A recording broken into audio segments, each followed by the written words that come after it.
باللسان ولا نشهد أن لا إله إلا الله وحده لا شريك له نشهد أن لا إله إلا الله وحده لا شريك له عبده نشهد أن لا إله إلا الله وحده لا شريك له وداعيا إلى الله بإذنه وسراجا منيرا فقد قال الله تعالى في كلامه المجيد وفرقانه الحميد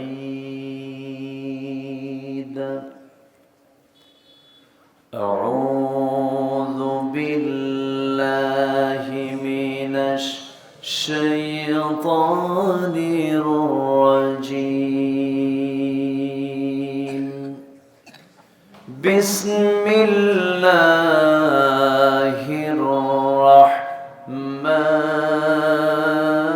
الرحمن الرحيم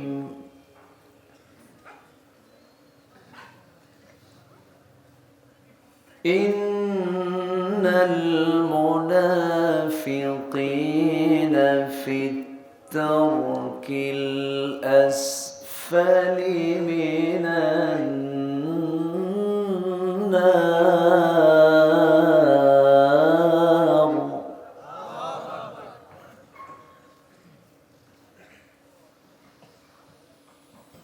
ولن تجد لهم نصيرا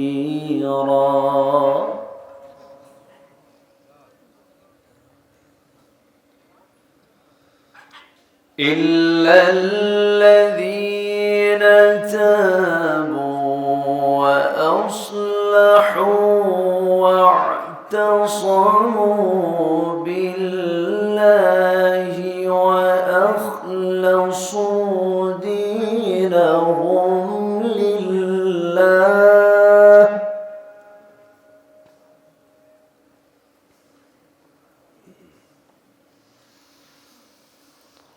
وأخلصوا دينهم لله فأولئك مع المؤمنين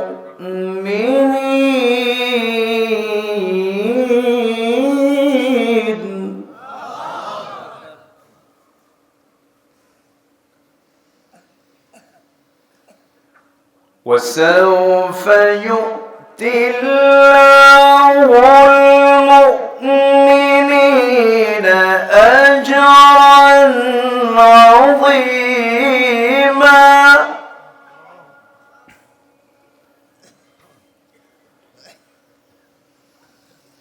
ما يفعل الله بعذابكم إن شكرتم وآمنتم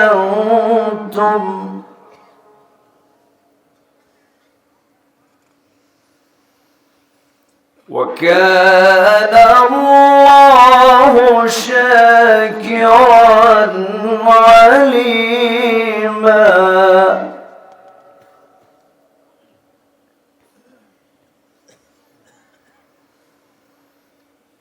الله أكبر بسم الله الرحمن الرحيم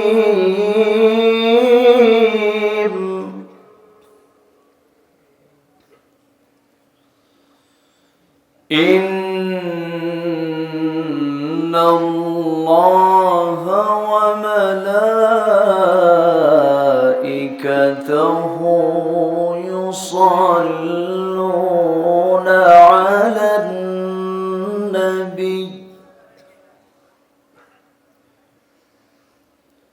يا أيها الذين آمنوا صلوا عليه وسلموا تسليما اللهم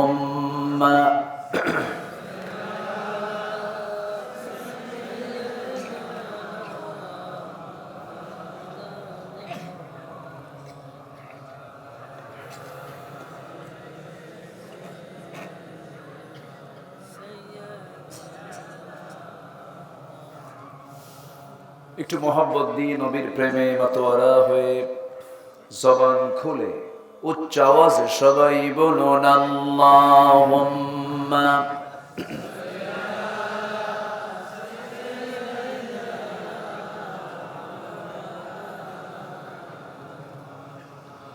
ওয়া আলা আলি সাইয়্যিদিনা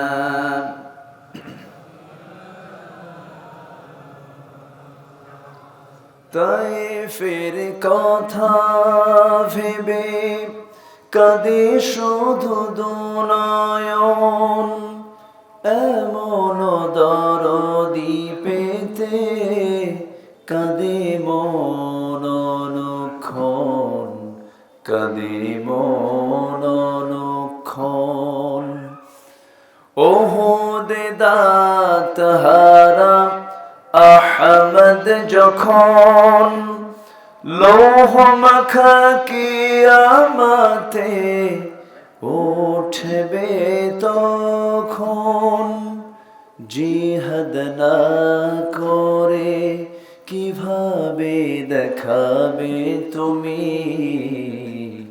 চাঁদ চেহারা রূপে ওয়াতুল আল্লাহুম্মা সবাই বলুন বালাগাল উলা বিকামালিহি কাশাফাত তুজা বিজামালিহি হাসুনাত জামিউ খিসালিহি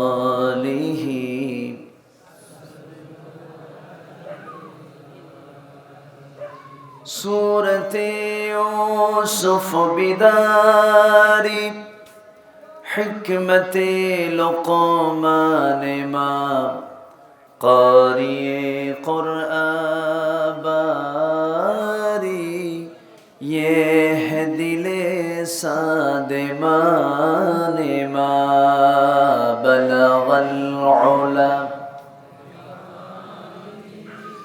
كشف التجى بجماله حسنت جميع خصاله سلوا খুব আফসোস লাগে আমার কাছে মাঝে মাঝে এই যে দেশটা স্বাধীন হলো ৭১-এ আজকে ২০২৪ পড়ে যাবে কয়েকদিনের ভিতরে দেশ বিশাল বড় ৫২-৫৩ বছর অতিক্রম করেছে আমরা স্বাধীন হয়েছি কিন্তু দিন যত যাচ্ছি দুর্নীতি আকাম কুকাম জেনা ব্যভিচার অসামাজিক কাজের পরিমাণ কমছে না বাড়ছে আসতে বলবেন না কমতেছে না বাড়তেছে এটা আমাদের জন্য কল্যাণ না অকল্যাণ অকল্যাণ একটা সমাজের আদর্শিক দিক হলো সমাজের ভিতরে পাপ কাজগুলো কম থাকবে ভালো কাজগুলো বেশি থাকবে অধিকাংশ মানুষগুলো ভালো থাকবে সামান্য কিছু মানুষ খারাপ কাজ করার সুযোগ পাবে এটাই তো আদর্শ সমাজের বৈশিষ্ট্য আদর্শ সমাজের বৈশিষ্ট্য হলো সমাজে খারাপ কাজগুলোকে করা বড় কঠিন হয়ে যাবে ভালো কাজগুলো করা খুব সহজ হয়ে যাবে কিন্তু আমি যদি আপনাকে প্রশ্ন করি আজকের সমাজে ভালো কাজ করা সহজ না খারাপ কাজ করা সহজ বলেন কি কাজ করা সহজ খারাপ কাজ করা সহজ কোন পুরুষ এবং কোন নারী যদি স্বেচ্ছায় তাদের উভয়ের ইচ্ছায় যদি জেনায় লিপ্ত হয় শাস্তি হলো ১০০ টাকা জরিমানা কয় টাকা জরিমানা বলেন ১০০ টাকা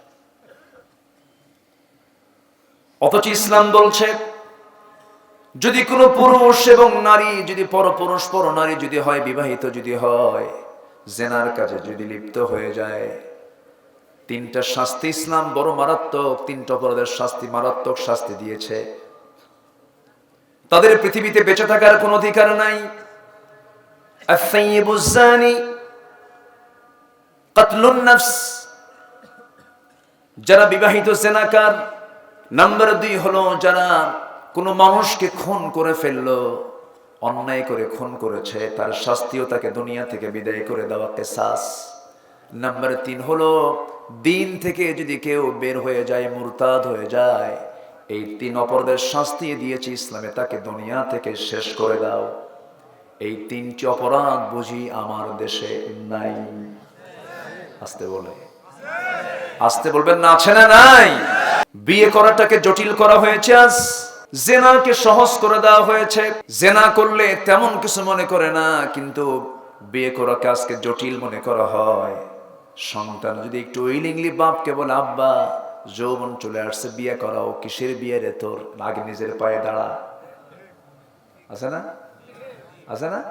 অথচ ছেলে যে মুখ ফুটে বললো সে যে জেনার কাছে লিপ্ত হতে পারে, এই চিন্তা মাথায় থাকলো না। আমার বন্ধুগণ, আজকে সমাজের আর্থিক অবস্থার দিকে যদি আপনি তাকান,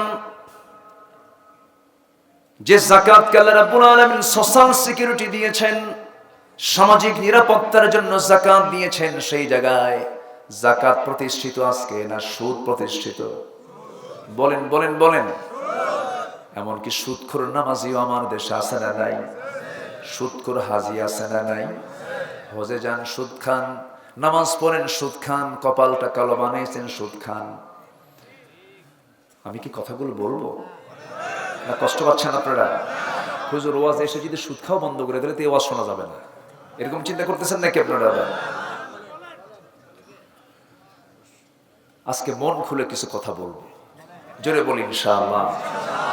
আমি তো এলাকায় একটু সময় দিতে পারি কম, আপনাদের দোয়ায় আল্লাহ তাআলা গোটা দুনিয়ার বিভিন্ন জায়গায় আল্লাহ তাআলা আমাকে যাওয়ার সুযোগ করে দিয়েছেন। অন্ন, বস্ত্র, শিক্ষা, বাসস্থান, চিকিৎসা, সব মৌলিক চাহিদা পূরণ করে দেব।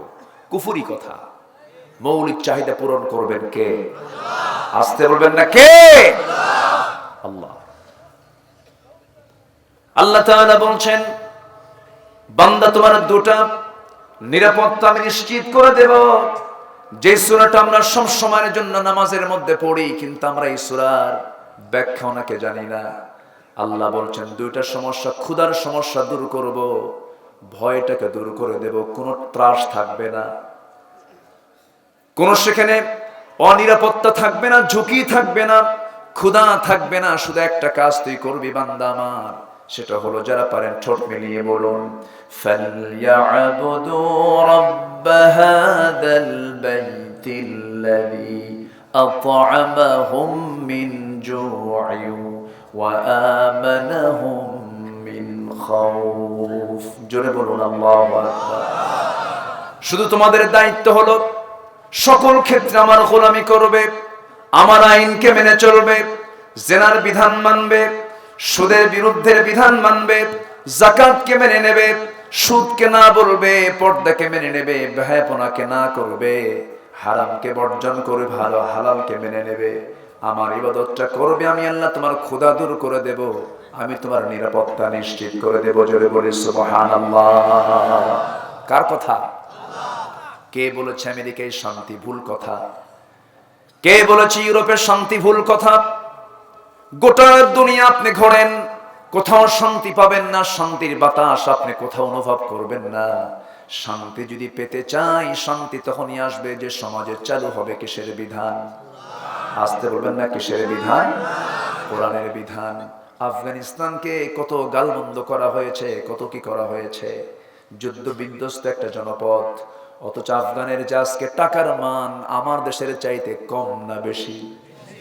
মাত্র কয়েকদিন আগে তারা আসলো, মান তাদের বেড়ে গেছে। আফিমকে তারা নিষিদ্ধ করেছে, আফিম সেখানে হতো, বন্ধ করে দিয়েছে। হারামের সাথে তাদের কোনো সম্পর্ক তারা রাখছে না। আমরা যেটাই করি না কেন, আমাদের সমস্ত লক্ষ্যের মূল লক্ষ্য হতে হবে কার সন্তুষ্টি? বলেন আল্লাহর সন্তুষ্টি। কোরআনকে জানতে হবে। যে কোরআন জানে না তাকে মানা যাবে না। যে কোরআন জানে আমি তাকে মানব। জোরে কোন ঠিক কিনা? যার নেতৃত্বে কোরআন আছে আমি তার সাথে আছি, যার নেতৃত্বে কোরআন নাই আমি তার সঙ্গে নাই। আমার দেশের কিছু কিছু নেতৃস্থানীয় ব্যক্তিবর্গের মুখ থেকে বের হয় আগামীকাল ঈদুল আজহার জানাজা নামাজ। ঈদুল আজহার জানাজা নামাজ, এত ইসলাম বোঝে। পার্লামেন্টে তেলাওয়াত করতে দিছে, কারি সাহেব যায় নাই, তেলাওয়াত করতে দিছে এক সংসদ সদস্যকে, উনি তেলাওয়াত করছেন কেল হে আল্লাহ হেত। শয়তান কয় তোর আমার তেলাওয়াত ভালো আছে। এই হলো তেলাওয়াতের দশা, এই হলো কোরআনের সাথে আমাদের সম্পর্ক। রুব্বা কারিন লিল কোরআন ওয়াল কোরআনু ইয়ালআনুহু, যে কোরআনটাকে সহি করে পড়ে না কোরআন তাকে লানত করে। যদি প্রশ্ন করি এখানে যারা বসে আছেন ম্যাক্সিমাম সহি কোরআন পড়তে পারেন, সবার কি হাত উঠবে? এই দোষ শুধু আপনাকে দিলে হবে না। মালয়েশিয়ায় গিয়েছিলাম, মালয়েশিয়ার প্রধানমন্ত্রী থেকে শুরু করে নিয়ে সাধারণ ছোট্ট ক্লাস 4-5 পড়ে সকল মুসলমান নামাজের ইমামতি করার যোগ্যতা রাখে। কেন? সিলেবাসটাই সাজানো আছে, এমন সিলেবাস কোরআন বুঝতে সে বাধ্য। আমার দেশে কি সেই সিলেবাস আছে? ছিল। সকালে উঠি আমি মনে মনে বলি সারাদিন আমি জানো ভালো হয়ে চলি। ফররুখ আমাদের কিছু কবিতা ছিল, কবি নজরুলের কিছু কবিতা, ওগুলো বাদ দিয়ে ঢুকা দিয়েছে লাল গরু। কি গরু? লাল গরু। কষ্ট পাচ্ছেন নাকি আপনারা? একটু মনোযোগ দিয়ে শোনেন। প্রথম আহ্বানটা থাকবে হলো কোরআনের মাহফিলে আসছি আমরা, কোরআন আগে শিখবো। জোরে বলি ইনশাআল্লাহ। তাহলে 1 নম্বর আমার আহ্বান কি বলেন? কোরআন কি করব? শিখবো। কি আলেমরা শুধু শিখবে না সবাই? বলেন বলেন বলেন বলেন। শুধু আলেমরা জান্নাতে যাবে না, সবাই যেতে চাই? তাহলে কোরআন জেনে জান্নাতে যেতে হবে, কোরআন না জেনে জান্নাত পাওয়া যাবে না। মূর্খের জন্য জান্নাত নাই। হয়তো রাগ করছেন যে হুজুর আপনি কি কোন, আপনি যে মূর্খ সে তো মুশরিক হয়ে যাবে, সে বুঝবে না। মূর্খ মানে আমি এটা বলছি না, জ্ঞানী মানে এটা বলছি না আপনি কামেল পাস করেন, মাস্টার্স করেন, দাওরে হাদিস করেন না। হালাল হারামের ন্যূনতম জ্ঞান। একটা আলেম সে সহি কথা বলছে না ভুল কথা বলছে, এতটুকু ন্যূনতম জ্ঞান সবার ভিতরে থাকার দরকার আছে না নাই? ইলিশ মাছ চিনি, মাছ কিনতে গেলে কোনটা পচা কোনটা ভালো এটা জানি, এতটুকু ন্যূনতম জ্ঞান সবার থাকার দরকার। সবার আগে আছে না নাই? আল্লাহ তাআলা সর্বনিম্ন জান্নাত দিবেন 10টা পৃথিবীর মতো একটা জান্নাত। জোরে বলে সুবহানাল্লাহ। কয়টা পৃথিবী বলেন? মনে ছোটখাটো হয়ে গেছে? জান্নাত কি ছোটখাটো হয়েছে? জোরে বলেন না ভাই সুবহানাল্লাহ। কয়টা পৃথিবী? কল্পনাই করা যায় না, চিন্তা করা যায়। একটা বান্দার জন্য 10টা পৃথিবীর মতো একটা জান্নাত। ছোটবেলায় এই হাদিসটা যখন পড়েছি তখন ভাবতাম আল্লাহ তোমার এতগুলো জায়গা কই? চিন্তা করতাম জায়গা আছে না নাই? আছে, জায়গা অবশ্যই আছে। শুধু একটা তথ্য দিয়ে মূল আলোচনার দিকে আস্তে আস্তে চলে যাব। আমরা নন্দীগ্রামের দোলা সিংড়ার এই মাঠে বসে আছি, আমরা আল্লাহর মখলুক, আমরা আল্লাহর বান্দা। এখান থেকে আমরা যদি এখন আকাশের দিকে তাকাই মিটি মিটি করে একটা চাঁদ দেখতে পাবো। চাঁদের পেছনে অসংখ্য তারকারা যে দেখতে পাচ্ছি, আছে না? আছে। এই চাঁদ সবচেয়ে নিকটে অবস্থান করছে বলে চাঁদকে একটু বড় দেখতে পাচ্ছি, কিন্তু তারকাগুলো মিটি মিটি করে জ্বলছে জোনাকির মতো। কিন্তু সেই তারকাগুলো সূর্যের, সেই চাঁদের চেয়ে ছোট না বড়? সূর্যের চেয়েও ছোট না বড়? এই সূর্য দিনের বেলা যে দেখতে পাই যে বিশাল বড় একটা লাইট, এই পৃথিবী থেকে বিজ্ঞানীদের ধারণা হলো 13 লক্ষ গুণ বড়। ওই সূর্যের চাইতে যে আমরা তারকাগুলো দেখতে পাই, সেই তারকাগুলো সূর্যের চাইতে 1টা গুণ নয়, 2টা গুণ নয়, বেটেল জুইস একটা তারকা আছে 33 কোটি গুণ বড়।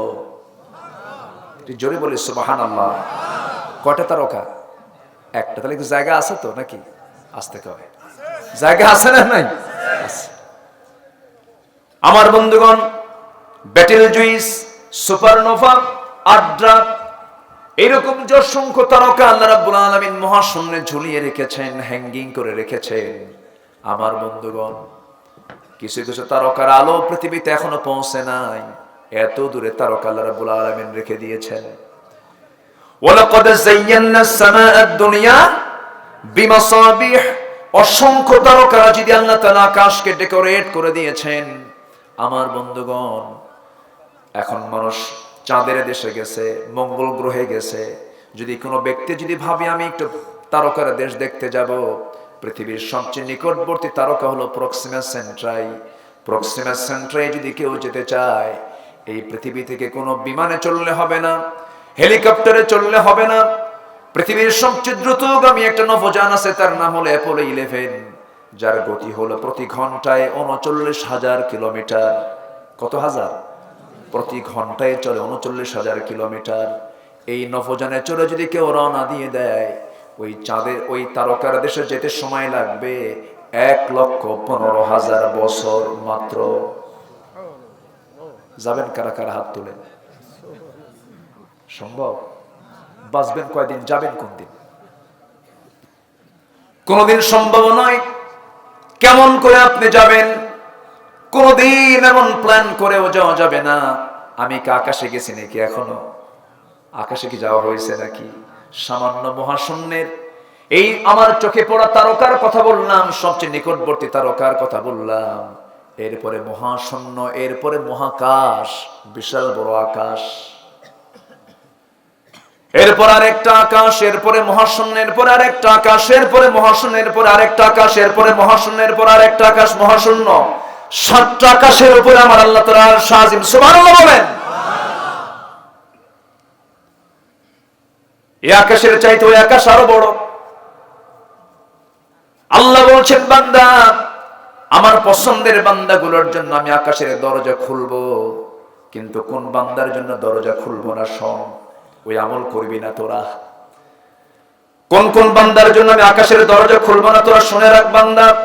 ইন্নাল্লাযীনা কাযযাবু বিআয়াতিনা ওয়াস্তাকবারু আনহা লা তুফাত্তাহু লাহুম আবওয়াবুস সামাই ওয়া লা ইয়াদখুলুনাল জান্নাহ حتى يلج الجمل في سم الخياط وكذلك نجزي المجرمين। জোরে বলুন আল্লাহু আকবার। আল্লাহ কি ভয়ঙ্কর কথা বলে দিয়েছেন! এত রাগ করে আল্লাহ তাআলা এই কথাটা বলেছেন। এই আয়াতটা পড়লে আমার চরম ভয় লাগে। কি ভয়ঙ্কর আয়াত! আল্লাহ রাব্বুল আলামিন বলছেন, যে সমস্ত বান্দাগুলো আমার আয়াতকে অস্বীকার করবে, আমার আয়াত না মেনে দুনিয়ার বিধানকে যারা কার্যকর করবে, এমন লোক আছে না নাই? ওয়াস্তাকবারু আনহা, অহংকার দেখি আমার আয়াতকে প্রত্যাখ্যান করবে যারা, লা তুফাত্তাহু লাহুম আবওয়াবুস সামা, তাদের জন্য আসমানের দরজা কখনো খোলাই হবে না, এবং তারা জান্নাতে কখনো প্রবেশ করবে না। কেমন করে? এক্সাম্পলটা দেখেন। একটা সুইয়ের ছিদ্র কয় ইঞ্চি মোটা হয়? ইঞ্চি মোটা হয়? হ্যাঁ, চোখই পড়ে না, সুই ঢোকেই না। চোখ না ভালো হলে সুইয়ে সুতা ঢুকানো যায় না। আল্লাহ তাআলা বলছেন, একটা সুইয়ের ছিদ্র পথে একটা উট প্রবেশ যেমন অসম্ভব, ওই সমস্ত বান্দার জন্য জান্নাতে যাওয়া তেমনই অসম্ভব। কি সত্য কথা! ভাবতেছি ঠাকঠুক মেরে কয়েকটা সেজদা দিব, টাকা আছে, হজে যাব, দান সদকা করে একটা মসজিদ বানাইয়া মরে যাব। আল্লাহ আমারে জান্নাত না দিয়ে যাবে কোথায়? এত সস্তা জান্নাত নয়। আমার দেশে কিছু কানার মতো কিছু লোক আছে, ওই কানার মতো। ওরা কোরআন বোঝে, আবার বলে যে আমরাও তো কোরআন বুঝি। এক কানা গেছে মসজিদে নামাজ পড়তে, মাগরিবের আজান হয় নাই, পাশে বসে আছে। ইমাম সাহেবের সঙ্গে কথা বলতে বলতে লাগছে গন্ডগোল, চরম গন্ডগোল। আজান হয়ে গেছে, নামাজে দাঁড়াইছে ইমাম, মুসল্লি হয়ে কানাও দাঁড়িয়েছে নামাজে। ইমাম সাহেব সূরা ফাতিহার পরে এমন একটা আয়াত বলছে যে আয়াতের অংশ হলো ওয়া কানা মিনাল কাফিরিন। ওয়া কানা মিনাল কাফিরিন। কানার কাছে মেজাজ খারাপ হয়, কানা মনে মনে কয় কিছুক্ষণ আগে গন্ডগোল হলো, নামাজের মধ্যে ফতুয়া জারি হলো, আমি কানা কাফের। প্রচন্ড রাগ উঠে গেছে, কিন্তু কিচ্ছু বলতেছে না। নামাজ শেষে চলে গেছে। পরের দিন আবার নামাজ পড়তে আসছে। এখন যে ইমাম, তার আবার একটা পা হলো খাটো, ন্যাংরা সাইজের। ইমাম সাহেবদের আবার পছন্দের কিছু সূরা আয়াত থাকে, ঘন ঘন সেই সূরাগুলো দিয়ে নামাজ পড়ায়। ইমাম সাহেব আগের দিন সন্ধ্যায় যে নামাজ পড়ছে যে সূরা দিয়া, ওই সূরাই আবার পড়া শুরু করছে। যখন বলছে ওয়া কানা মিনাল কাফিরিন, পিছন দিক থেকে কানা উল্টা লোকমা দেয়, ওয়া লানা মিনাল ফাসিকিন। কথা কি বুঝতেছেন? ওরা কোরআন বোঝই কানার মতো। কোরআন যদি বুঝতো, কোরআন দিয়ে ব্যক্তির, সমাজ, রাষ্ট্র সব জায়গায় তারা গড়ে তুলতো, ঠিক কিনা? কোরআনকে ইফরাত করা যাবে না, তাফরিদ করা যাবে না। মর্জি মতো খাটো লম্বা করার কোনো সুযোগ নাই। সূরা ফাতিহার বা থেকে শুরু করে, বিসমিল্লাহ থেকে শুরু করে সূরা নাসের সিন পর্যন্ত এর মধ্যে একটা হরফ যদি কেউ স্বীকার করে, তার ঈমান আছে না গেছে? আপনি অহংকার করে বলবেন যেগুলো মধ্যযুগীয় আইন, এই আইন আজকের সমাজে চলতে পারে না, আপনার ঈমান নাই। ইউসবিহু মুমিনান ওয়া ইউমসি কাফিরান। আখিরি জামানে এমন একটা সময় আসবে, সকালে ঈমানদার, বিকালে কাফের। আছে না নাই? আমি আল্লাহর কসম, আমি কোন দলীয় এজেন্ডা নিয়ে আমি এখানে আসিনি। আমি এসেছি কোরআনকে সামনে রেখে কিছু কথা বলতে। কিন্তু কোরআন কিন্তু চোরের পক্ষে কথা বলে না, কোরআন কিন্তু ডাকাতদের পক্ষে কথা বলে না, কোরআন কিন্তু খুনির পক্ষে কথা বলে না। সম্মানিত ভাইয়েরা, সম্মানিত বন্ধুগণ, একটা প্রশ্ন যদি করি, আমার দেশে মানুষ বেশি না চোর বেশি? আসতে কোন কেন? মানুষ বেশি না চোর বেশি? চোর বেশি হলে তাদের নেতা কি হয়? কথা কি বোঝা গেল? আমরা আগে ভালো হই, জোরে বলি ইনশাআল্লাহ, আর জোরে বলি ইনশাআল্লাহ। যে নামাজ না পড়ে তার চেয়ে বড় চোর আছে? আসতে কয়, তার চেয়ে বড় চোর আছে?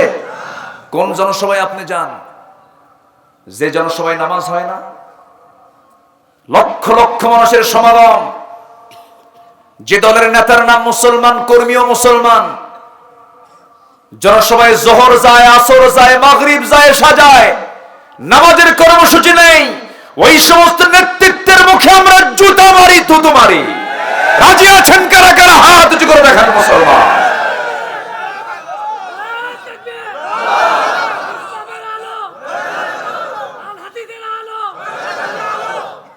আল্লাহ কবুল করুন, জোরে বলি আমিন। নামাজ আছে, আমি আছি। নামাজ নাই, নামাজ নাই, আমি নাই। কারণ সবার আগে আমার কাকে দরকার? আসতে বলবেন না, কাকে দরকার? আল্লাহকে দরকার। আল্লাহ ছাড়া কোনো পথ নেই। আমি ছিলাম আল্লাহর কাছে, আবার ফিরে যাব কার কাছে? আল্লাহর কাছে। একটু কান লাগান, মনোযোগ দিয়ে আমরা একটু শোনার চেষ্টা করি, একটু মিলায় নিচ্ছি আমরা। আল্লাহ রাব্বুল আলামিন কাফিরকে জাহান্নাম দিবেন, মুশরিককে জাহান্নাম দিবেন, জালিমকে জাহান্নাম দিবেন, ফাসিকদেরকে জাহান্নাম দিবেন, কিন্তু মুনাফিককেও জাহান্নাম দিবেন। কিন্তু মুনাফিককে কোন জাহান্নাম দিবেন ক্লিয়ার করে দিয়েছেন কে? আল্লাহ তাআলা। কাফেরের শাস্তি যতটুকু হবে, মুনাফিকের শাস্তি তার চেয়ে বেশি হবে। মুশরিকের শাস্তি যতটুকু হবে, মুনাফিকের শাস্তি তার চেয়ে বেশি হবে। খুব ভয়ঙ্কর আচরণ মুনাফিকি। মুনাফিককে চেনার জন্য সূরা মুনাফিকুন দিয়েছেন আল্লাহ তাআলা, কাফিরকে চেনার জন্য কাফিরুন দিয়েছেন সূরা, মুমিনকে চেনার জন্য সূরা মুমিনুন দিয়েছেন। আমরা মুনাফিকের চরিত্র যেন না নিয়ে আল্লাহ তাআলা তা ফাইন্ড আউট করেছেন, বান্দা এই সমস্ত কাজগুলো মুনাফিকের কাজ, এগুলো বাদ দিয়ে দে। কারণ মুনাফিকের জন্য চূড়ান্ত শাস্তি। আল্লাহ রাব্বুল আলামিন বলেন, ইন্নাল মুনাফিকিনা ফিদ দারকিল আসফালি মিনান নার ওয়া লান তাজিদা লাহুম নাসীরা। মুনাফিকদের জন্য জাহান্নামের সর্বনিম্ন জায়গা বরাদ্দ, সবচেয়ে নিচের জায়গা বরাদ্দ, তাদের দিয়ে ফাউন্ডেশন করা হবে জাহান্নামের, এবং তাদের জন্য কোনো সাহায্যকারী থাকবে না। মুনাফিক তো কাফের নয়, মুনাফিক মুশরিক নয়, মুনাফিক হলো মুসলিম নামধারী সুরত বেশধারী কিছু মুনাফিক আছে না নাই বলেন? আচ্ছা, তাদের নামের আগে মুহাম্মদ লাগানো আছে, মুখে দাড়িও আছে, মাথায় টুপি আছে, চাল চলন সুরত দেখে মনে হয় বিশাল বড় বুজুর্গ, কিন্তু চরিত্রটা মুনাফিকি। মুনাফিকি কেমন? মাঝে মাঝে সাহাবে কেরামদের মধ্যে সন্দেহ তৈরি হয়ে যেত। একদিন এক সাহাবী দৌড়ে দৌড়ে নবীর দরবারে আসতেছেন আর বলছেন, নাফাকা হামজালা, নাফাকা হামজালা। নবীর সামনে দাঁড়িয়ে বলছেন, হুজুর আপনার হামজালা মুনাফিক হয়ে গেছে। রাসূল বলেন, হামজালা কেন? কেন কি হয়েছে হুজুর?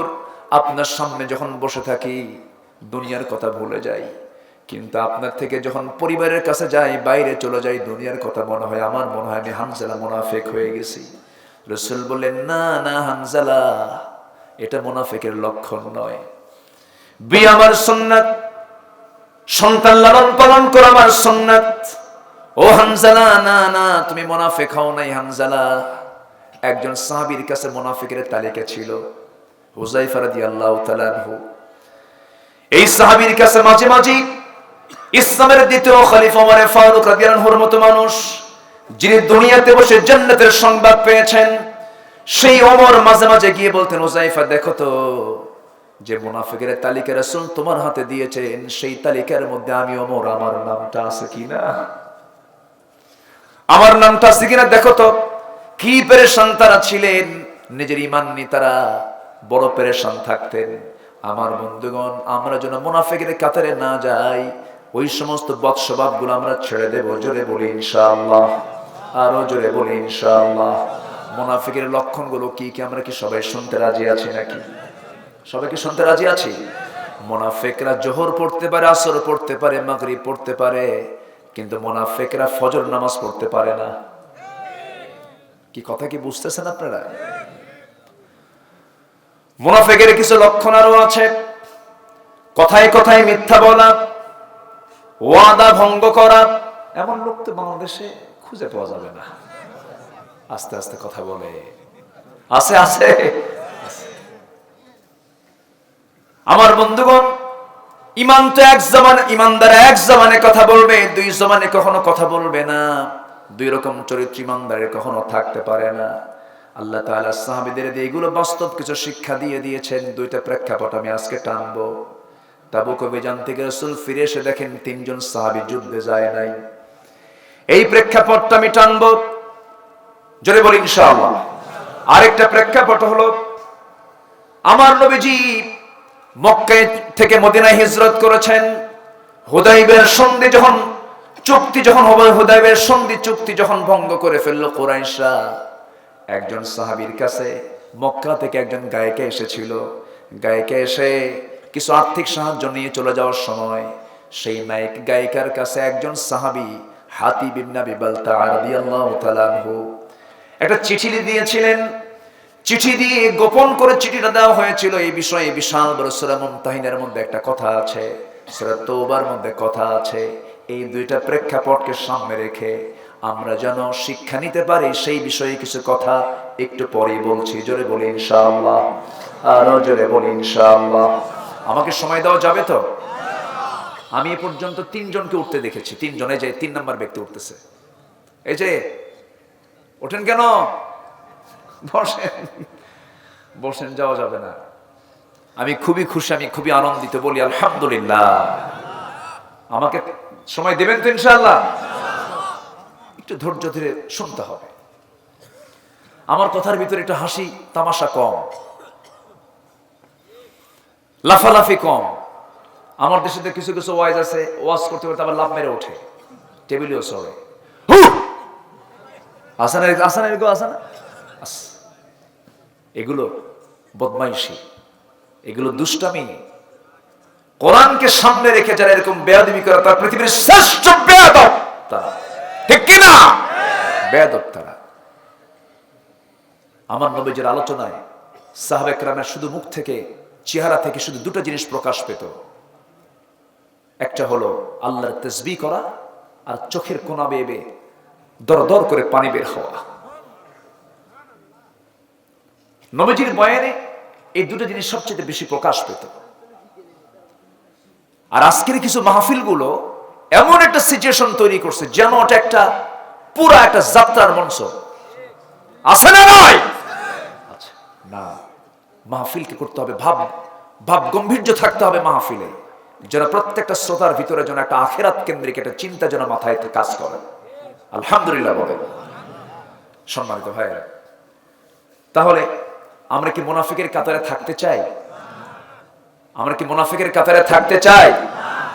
মুনাফিকের চরিত্র হলো একমুখী না দ্বিমুখী? বলেন, একমুখী না দ্বিমুখী? ইমানদার কথা বলবে দুই দিকে না একদিকে?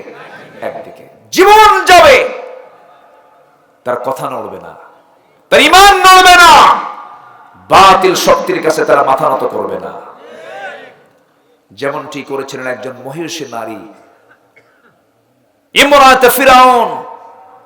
আল্লাহ তাআলা তাকে কি সম্মান দিয়েছেন, যার নবী মুসা, যার কিতাব তাওরাত, অথচ আল্লাহ তাআলা কোরআনের মতো কিতাবে ইমরাতে ফিরাউন আসিয়াকে গোটা বিশ্ববাসীর কাছে তাকে মডেল বানিয়েছেন। সুবহানাল্লাহ বলবেন না? এমনি এমনি হয়নি।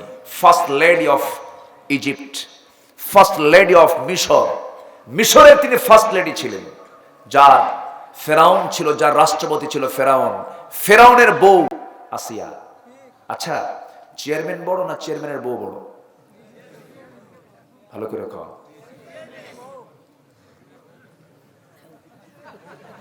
বলেন, হেড অফিস কোনটা বলেন? হ্যাঁ, এত সস্তা না কিন্তু। যত বড়ই আপনি নেতা হন, বইয়ের কাছে কায়েত, এত সস্তা না। যত বড়ই হুজুর হন না কেন, বইয়ের কাছে হুজুরগিরি দেখাতে গেলে বলে, তুমি কত বড় হুজুর আমার জানা আছে, বসো। কথা বোঝেন? বউ কিন্তু বিশাল বড় একটা ফ্যাক্টর। অনেক বউ স্বামীকে জাহান্নামে নিয়ে যাবে। যাবে না? জাহান্নামে নিয়ে যাবে না? নিয়ে যাবে। ইমরাতে ফিরাউন, আল্লাহ রাব্বুল আলামিন তার নামটা নেন নাই, কোন নারীর নাম কোরআনে নাই, শুধু একজন নারী ছাড়া। সেই নারীর নামটা আসতো না যদি তার স্বামীটা থাকতো, অথবা পৈতৃক পরিচয় যদি ঈসা আলাইহিস সালাম আসতেন। তার পিতার পরিচয় না থাকার কারণে আল্লাহ তাআলা মারিয়ামকে এখানে কোট করেছেন ঈসা ইবনু মারিয়াম। তাফসীর আসছে মারিয়ামের নামটা আসার একটা বড় জরুরত থাকার কারণে তার নামটা এসেছে। কোনো মহিলার নাম আল্লাহ রাব্বুল আলামিন কোরআনে উল্লেখ করেন নাই, শুধু ইশারা দিয়ে তাদের কথাগুলো তুলে ধরেছেন। একজন সাহাবীর নাম শুধু আসছে যায়েদ, ফাকালা যাইদুম মিনহা।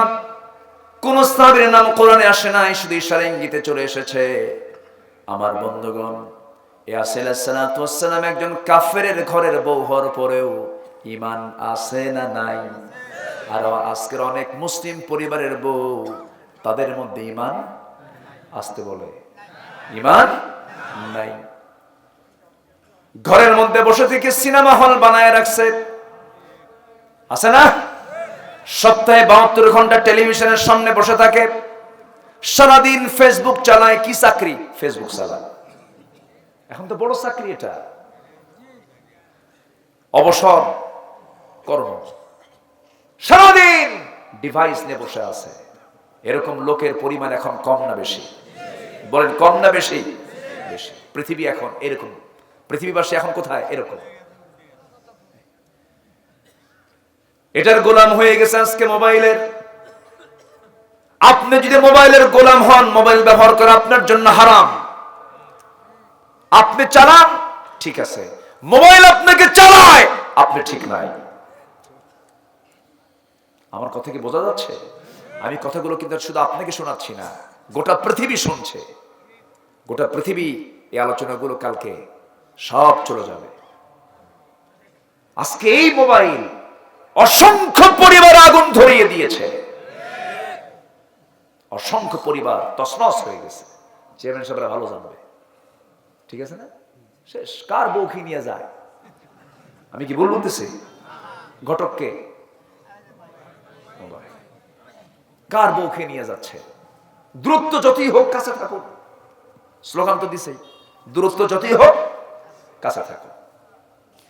চুয়াডাঙ্গা মাহফিল আমার, আমি যা খাইতে বসছি, মাহফিলে উঠবো, এক মুরব্বী এসে বলতেছে, হুজুর আমার বড় মেয়ের জন্য দোয়া করেন। জি আলহামদুলিল্লাহ, দোয়া করি। তো আপনার বড় মেয়ের কি হয়েছে, কি সমস্যা? হুজুর মেয়েটাকে বিয়ে দিছে বহু দূর, কোথায়? ঠাকুরগা। চুয়াডাঙ্গার মানুষ ঠাকুরগা মেয়েকে বিয়ে দিলেন, বিয়ের ঘটককে? হুজুর মোবাইল। ঘটককে? তো বললাম মোবাইল কিনে দিলেন কেন? হুজুর দিতে চাইনি তো, সায়েন্সে পড়ে, অনলাইনে ক্লাস, মোবাইল কিনে দিলাম। অনলাইনে ক্লাস করতে করতে যে আরেকটা ক্লাস খুলছে তা তো জানে না হুজুর। মেয়ে নাই, 3 দিন কোনো খোঁজ খবর নাই। 3 দিন পর বলতেছে মুরব্বী, 3 দিন পর ফোন আসলো, ফোন ধরেই বলতেছে, আব্বু আমরা ভালো আছি। কি বলতেছে?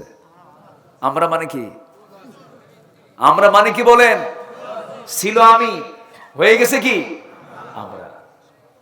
এখন আব্বাকে বলে, আব্বা রাগ করো না, যা হয়েছে হয়েছে, আমরা সকল আইনি কাজ সম্পূর্ণ করে ফেলেছি। মানে আইনের হুমকিও দিচ্ছে। কি কথা কি বুঝতেছেন আপনারা? আজকে কোথায়, আজকে সমাজ কোথায়? আমাদের সচেতন হওয়ার দরকার আছে না নাই? আসতে বলবেন না, আছে না নাই? আজকে ইতিহাস মেয়েরা জানে না। বাচ্চাদেরকে ক্লাস 6-7 শেখায় কি জানেন? বিছনা কেমনে গোছান লাগে, আর শারীরিক পরিবর্তন কেমনে হয়। ঠিক আছে না? শারীরিক পরিবর্তন কেমনে হয়। আর পরের অধ্যায় হলো এসো বন্ধু হই। এসো কি হই? বন্ধু হই। প্রত্যেকটা ইউনিভার্সিটির ক্যাম্পাস হলো নোংরা প্রেমের আড্ডাখানা। Open secret. ছেলে মেয়েকে নিয়ে বসে ঘন্টার পর ঘন্টা গল্প করে, বুকে বুক মিলে, হাতে হাত মিলে, চোখে চোখ মিলে, ঠ্যাঙের উপরে মাথা দিয়া তুমি আমার আমি তোমার চলছে। পার্শ্বে পুলিশ পাহারা দিয়া কয়, ভালো করে করো, আমরা পাহারা দিচ্ছি। আমি কি ভুল বলছি? এগুলো হারামকে দেখে আমাদের আর হারাম মনে হয় না, অপরাধকে দেখে আর অপরাধ মনে হয় না।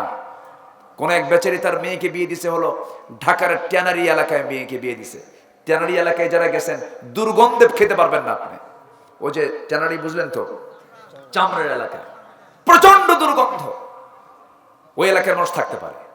তো বিয়ে দেওয়ার পর মেয়ে ফোন দিয়ে বলে, আব্বা তাড়াতাড়ি আমার নিয়ে যাও, আমি আর থাকবো না এই জায়গায়, এই গন্ধে আমার পেট ফুলে উঠলো। মা একটু থাকো, নতুন বিয়ে হয়েছে, কয়েকদিন পর নিয়ে আসবো। 14-15 দিন পর বলতেছে, মা তোমাকে নেওয়ার জন্য আসতে। আব্বু তোমার আসার দরকার নাই, এই গন্ধ এখন আমার খুব ভালো লাগে। আজকে আমাদের চোখে সুদ ভালো হয়ে গেছে, বেপরদা ভালো হয়ে গেছে, নোংরামি ভালো হয়ে গেছে। যাদের কাছে এগুলো ভালো লাগে তারা কি ইমানদার না মুনাফিক? ইমানদার না মুনাফিক? মুনাফিক। কষ্ট পাচ্ছেন? শোনেন, আমাদের কাজ হলো অসুস্থ হলে আমরা ডাক্তারের কাছে যাই। ডাক্তার কি করে? রোগ নির্ণয় করে ডায়াগনস্টিক সেন্টারে নিয়ে সব চেকআপ কইরা রোগ বের করে এরপরে ট্রিটমেন্ট করে। আমাদের দায়িত্ব হলো সমাজের কোন কোন ভুলগুলো আছে মাহফিল আমাদের ধরার দরকার আছে না নাই? আচ্ছা, এই জন্য কথাগুলো বলতেছি। দেখেন, আসিয়া কার বউ? বলেন কার বউ? একটা কাফেরের ঘরের তিনি স্ত্রী। অথচ আসিয়া আলাইহিস সালাতু ওয়াস সালাম ওই ঘরে থাকার পরেও হককে তালাশ করেছেন, ঈমানকে সার্চ দিয়েছেন, জান্নাত খুঁজে পাওয়ার জন্য চেষ্টা করেছেন, আল্লাহকে খুঁজে পাওয়ার জন্য চেষ্টা করেছেন। ঈমানদার কি হতে হবে? গোচি মাছের মতো, বাইম মাছের মতো। গোচি মাছ চিনেন তো নাকি? হ্যাঁ, এটা এলাকায় তো গোচি মাছই কয়। আমাদের ভাষা তো খুব একটা তফাৎ না। আমার যদিও অবস্থান ঢাকায়, জন্মস্থান সুঘাটি ইউনিয়নে, নাম শুনছেন কিনা? ওই মির্জাপুর এরিয়া, ওই পাশে।